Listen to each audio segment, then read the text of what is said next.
I arrived in Athens as the first light of day touched the Acropolis. The city shimmered like an idea made real, alive with thought, ambition, and faith.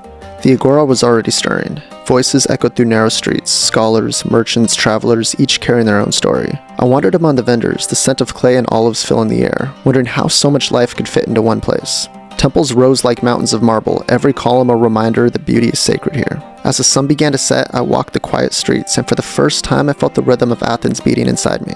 The next week, I found myself drawn to the debates, young minds clashing, words flying like sparks. They weren't searching for victory, but for truth. And then I saw him, Socrates. His questions cut deeper than answers ever could. He spoke like a man who had long since made peace with not knowing. I spent the afternoon sketching the city, trying to capture its grace and movement. But how can you draw something that feels so alive? When night fell, Athens transformed. Torches flickered against stone walls, and the city exhaled, still, thoughtful, eternal. In the days that followed, I explored more deeply. Artisans at work, their hands shaping the clay that would outlive them. Music carried across the agora, soft and bright, a song of harmony between art and reason. When I saw Socrates again, he was speaking softly to a few students, his tone gentle, almost fatherly. It wasn't just his words, it was how he made silence feel full. I climbed the steps of the Acropolis, the world spreading out beneath me. Every road led back to the same question: what does it mean to live wisely?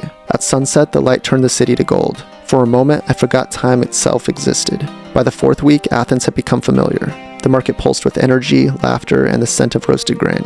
Children played by the fountains, their laughter echoing off the stone, proof that joy was the heartbeat of the city. At the temples, rituals unfolded with quiet reverence. Faith and daily life intertwined like threads of the same tapestry. I found Socrates again, his voice rising over the hum of the crowd. He spoke of courage, not the kind that fights wars, but the kind that faces truth. As the day faded, I walked beneath the rows of columns, their shadows stretching long. The city glowed with memory. By the fifth week, I saw Athens differently. The scholars copying their scrolls weren't just preserving knowledge, they were preserving hope. Even the statues felt alive, each one whispering fragments of the human story.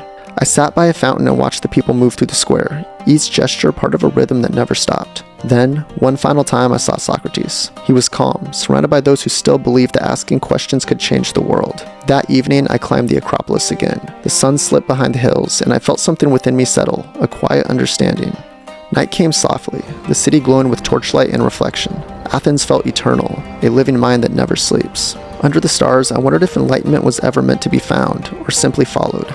As dawn broke, I walked the misty path leading out of the city. The air was cool, the sound of distant voices fading behind me. I carried with me no answers, only the questions that made me feel alive. And so, I left the city behind. But something of it stayed within me, the courage to ask, the wonder to seek, and the silence that follows truth. Thanks for journeying through ancient Greece with me. If you want to keep going, the next portal takes me into the Roaring 20s, where the jazz is live and the city never sleeps.